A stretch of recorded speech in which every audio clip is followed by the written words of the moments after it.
All right. We're going to do a little bit of a movie review because that's what we do on this channel. We take you from pillar to post. We talk about wrestling. We talk about video games. We talk about movies.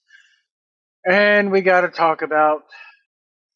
ac- we got to talk about Beverly Hills Cop Axel F. Because instead of just calling it Beverly Hills Cop 4, which is what this should have been named, we got to throw in the name of the music at you, the name of the song, and oh God, we gotta have Little Nas X do a little bit of a remix of the song to jazz it up a little bit. And then we gotta have Shakedown and The Heat Is On and the Neutron Dance song. And we gotta have all the because we gotta throw nostalgia at you for the first hour and a half of this fucking movie. For the entire first half, it's nothing but nostalgia. And then in the last damn 2 minutes of the or 10 minutes of the movie, we got to throw more nostalgia with Taggart and Rosewood at you. And then the very last scene of the movie, more nostalgia because Taggart and Rosewood are sitting at the car, staking things out again. Spoiler warning: go watch the first damn two movies. This thing is unoriginal as fuck. There's nothing original about this whatsoever. Oh, Axel has a daughter. Oh, he's a deadbeat dad. Like that story has not been done in a retread of another movie in the last 10 fucking years.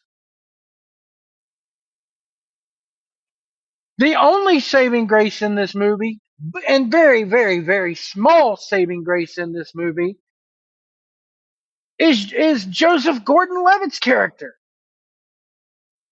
And even, again, very, very small. Very, very small.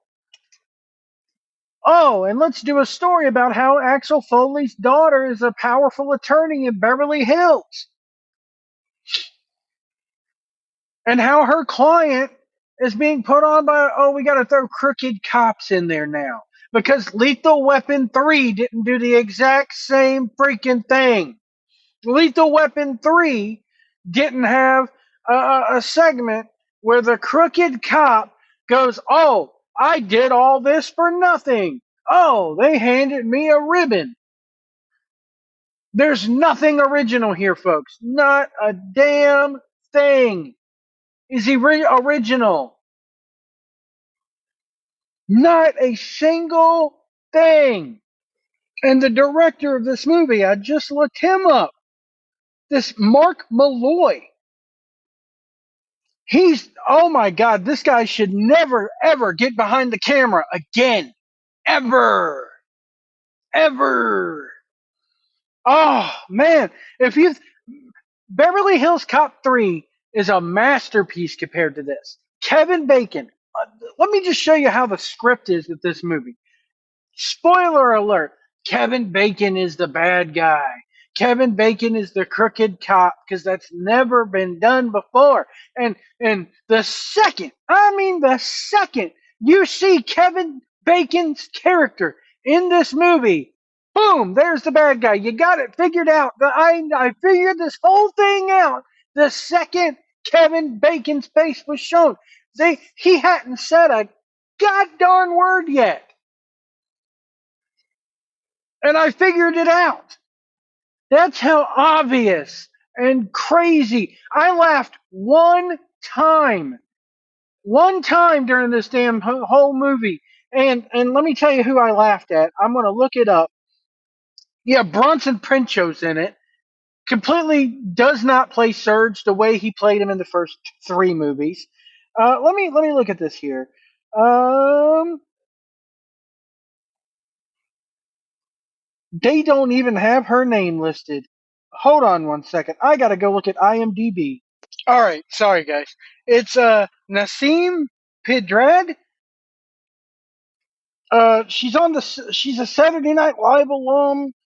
Um, she's from New Girl, and she makes a joke in the movie about how her kid is like retarded, and she's thinking something about disowning her kid. That's the only time I laughed in this movie was about a mentally ill kid joke. That's crazy that this is the only thing that gets a laugh in this movie. It's crazy. This whole movie is just, Siskel and Ebert used to say it best. One useless car chase after another. Can they not do anything original?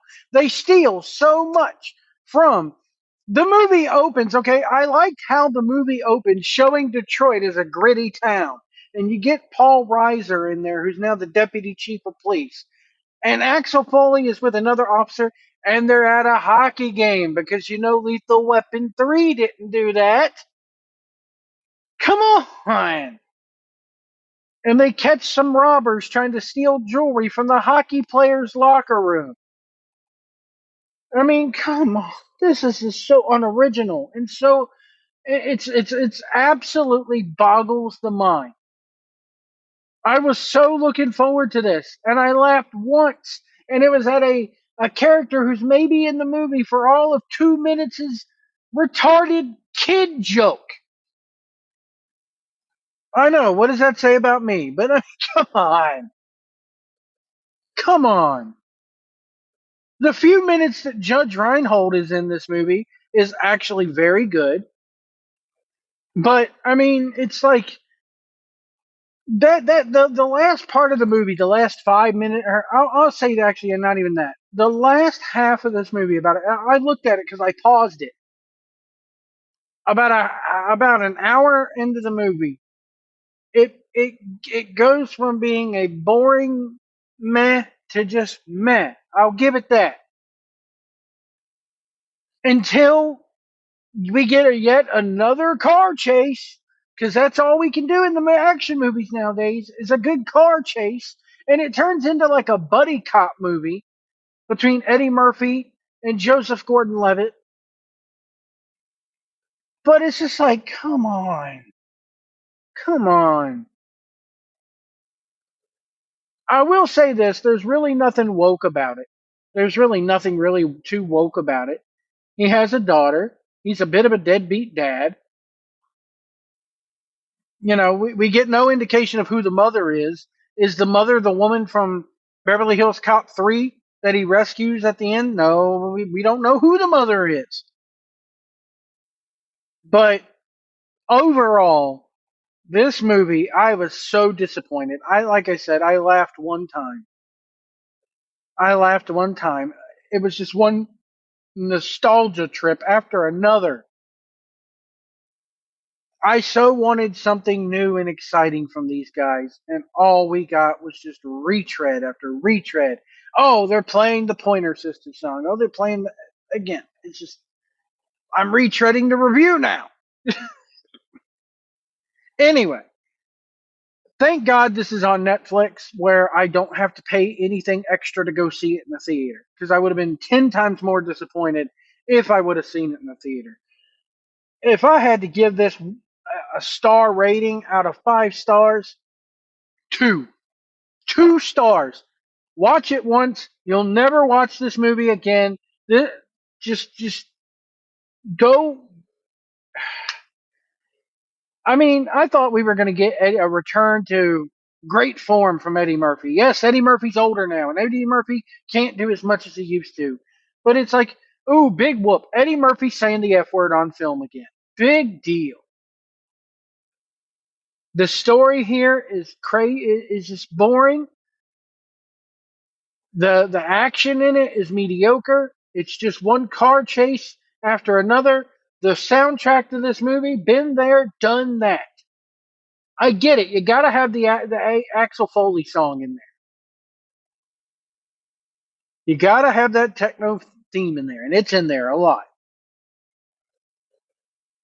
But my God, this director should never be allowed near another. You know what? He deserves the Josh Trank treatment. Remember what Josh the whole Fan Four stick, the Fantastic Four movie that that Trank did. Is it John or Josh? That's how memorable he is after he did Fantastic Four. It's Josh Trank, isn't it? The director of this movie deserves the trank treatment.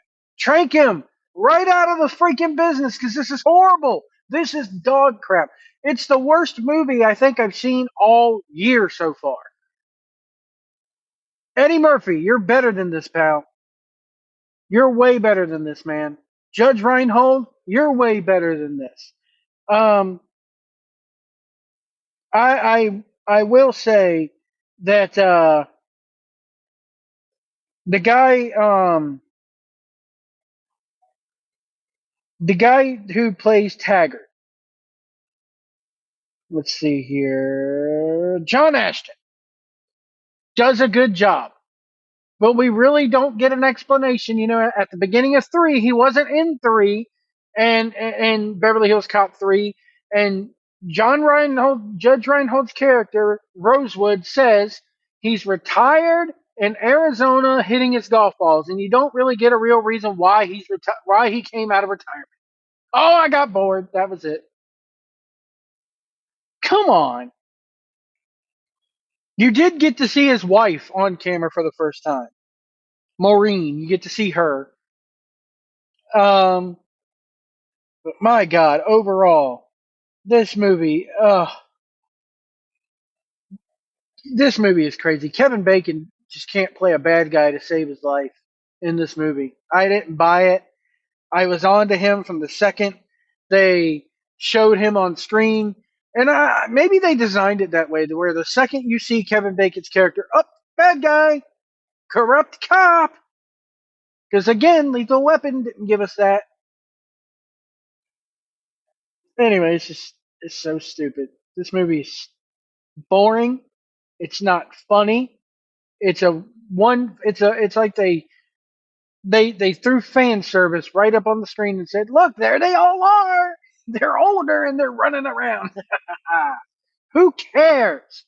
Give me a reason for them to run around. 2 stars. Just just skip it.